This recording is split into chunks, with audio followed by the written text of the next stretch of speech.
Kita berharap ya kepada seluruh rakyat Provinsi Jawa Timur, bertepatan pada tanggal 19 Agustus malam ini. Rencana unjuk rasa yang digagas advokat Muhammad Soleh di depan Gedung Negara Geraha di Surabaya pada Rabu, 3 September sudah menuai reaksi. Tenda yang digunakan sebagai posko dan sejumlah uang donasi yang dikumpulkan, diobrak-abrik orang tidak dikenal.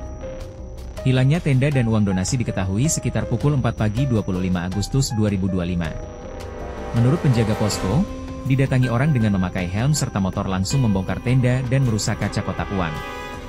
Diperkirakan juta rupiah raib. Penjaga posko berjumlah orang diintimidasi serta tidak bisa berbuat banyak. Mengapa Gubernur Jawa Timur ini dituntut dalam gerakan aksi massa ini harus turun? Karena bobroknya kondisi korupsi yang ada di lingkup wilayah pemerintahan Provinsi Jawa Timur yang saat ini dinahkodai oleh Ibu Khofifah.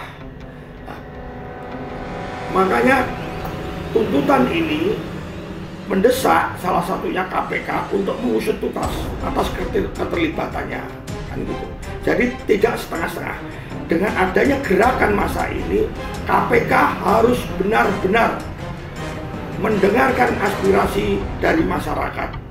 Kami hanya menghimbau, ayo kita semangat menyampaikan aspirasi ini atas nama kedaulatan rakyat, atas nama kegelisahan rakyat yang ada di bawah.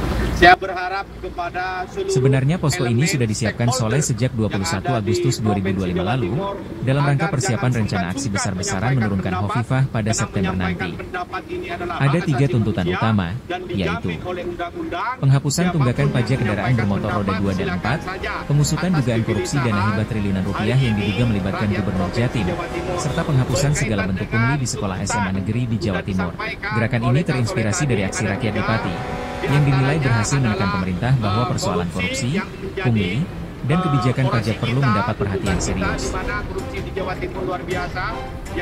Kebijakan gubernur soal pengampunan pajak kendaraan bermotor ini sebetulnya enggan, dan dia membuat kebijakan yang sifatnya lip service dengan membuat penghapusan pajak bagi mereka yang dianggap bahwa masuk dalam data base DTSK, yaitu miskin dan rentan miskin.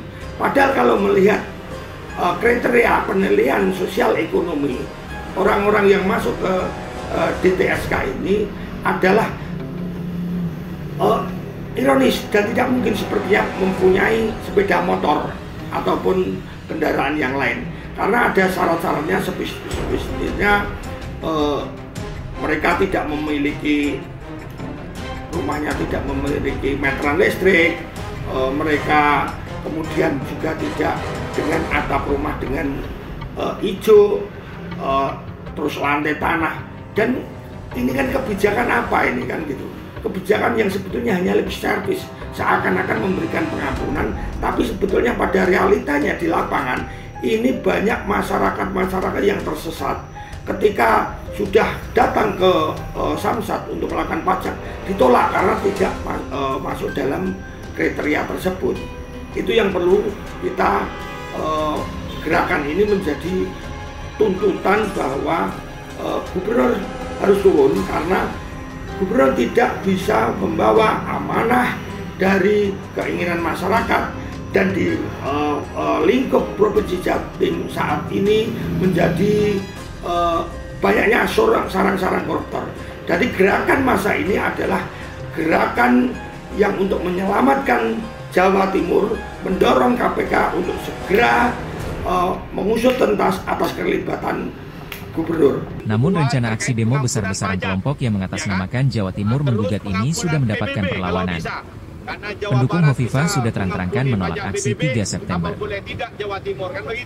Terus yang ketiga, adanya biaya pendidikan yang begitu besar, dan itu adalah pungli, karena di Dinas Pendidikan sendiri disediakan banyak dana, baik dana DAK, dana hibah, dana reguler, sangat luar biasa. Kenapa masih ada anggaran-anggaran untuk nebus ijazah. Lalu kenapa kok persoalan Pati ini akan digeret ke wilayah persoalan Jawa Timur? Nah ini dalam istilah menggeret ini kan juga sulit ya. Artinya kultur masyarakat Pati khususnya masyarakat Jawa Tengah tentu berbeda jauh dengan masyarakat masyarakat Jawa Timur. Nah seperti kasusnya misalnya kasus pajak, seperti isu di Jawa Barat bahwa pajak gratis dan sedangkan di Jawa Timur tidak gratis. Kenyataannya permisif, artinya masyarakat Jawa Timur ini sangat mudah menerima kebijakan pemerintah. Dan itu sudah dibuktikan oleh beberapa kali survei bahwa tingkat penerimaan masyarakat Jawa Timur menerima kebijakan kepala daerah itu 60% sampai 70%. Bahkan ada beberapa yang sudah mendekati 77%. Nah beda jauh dengan Jawa Barat waktu itu ketika melempar kasus melempar pajak gratis itu. Karena dukungan masyarakat di sana terhadap kebijakan kepala daerah itu sangat rendah. Konon cerita kan di bawah 45% itu. Jadi ketidakpuasan kepala daerah di Jawa Timur ini tentu ini akumulasi dari lokal-lokal tertentu. Kenapa kok masyarakat Jawa Timur daya terimanya terhadap kepala daerah cukup tinggi? Karena mekanisme trias politikanya berjalan. Dan itu harus diakui. Masyarakat Jawa Timur melihat itu, kasus hukumnya berjalan baik. Lalu setelah itu Dewan sebagai legislator juga berjalan menyerap aspirasi. Lalu setelah itu dia melakukan action juga.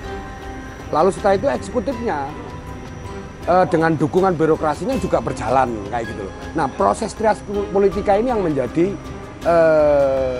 sorotan. Tentu kepala daerah meskipun dia seorang eksekutif, dia tentu harus melibatkan yudikatif dan juga legislatifnya. Jika Pati tidak puas terhadap pemimpinnya, sebenarnya tidak dengan warga Jawa Timur. Persoalan Pati sebenarnya tidak bisa disamakan dengan Jawa Timur yang lebih luas. Apalagi dibuktikan beberapa kali survei, bahwa tingkat penerimaan masyarakat Jawa Timur terhadap kebijakan kepala daerah masih sangat tinggi. Rakyat Jawa Timur harus revolusi, revolusi, revolusi. Baik. Jadi kalau saya ngelihat misalnya contoh yang dilakukan oleh Soleh dan gerakan No Viral No Justice ini, apa yang dilakukan Soleh adalah bentuk mekanisme pengawasan biasa sebenarnya. Cuma kenapa kok dilakukan dipaksakan oleh Soleh? Tentu ini adalah motif pribadi. Kalau misalnya dia membangun sebuah gerakan tentu tidak begini caranya. Artinya ada mekanisme dialog dengan warga, lalu menyerap aspirasi dengan warga bahwa ini loh kepala daerah kita memiliki kekurangan A, B, C, D kayak gitu. Nah proses dialog ini yang tidak dilakukan oleh Soleh. Jadi sehingga kalau buat saya sementara ini adalah murni gerakannya Soleh dengan no viral no justice-nya. Tidak berorientasi tertentu bahwa ini Hulupis kuntul baris, ayo masyarakat Jawa Timur bersatu, tidak bisa begitu. Karena kenyataannya permisif daya terimanya masyarakat Jawa Timur terhadap kepemimpinan Khofifah Emil Dardak masih sangat tinggi di banyak daerah.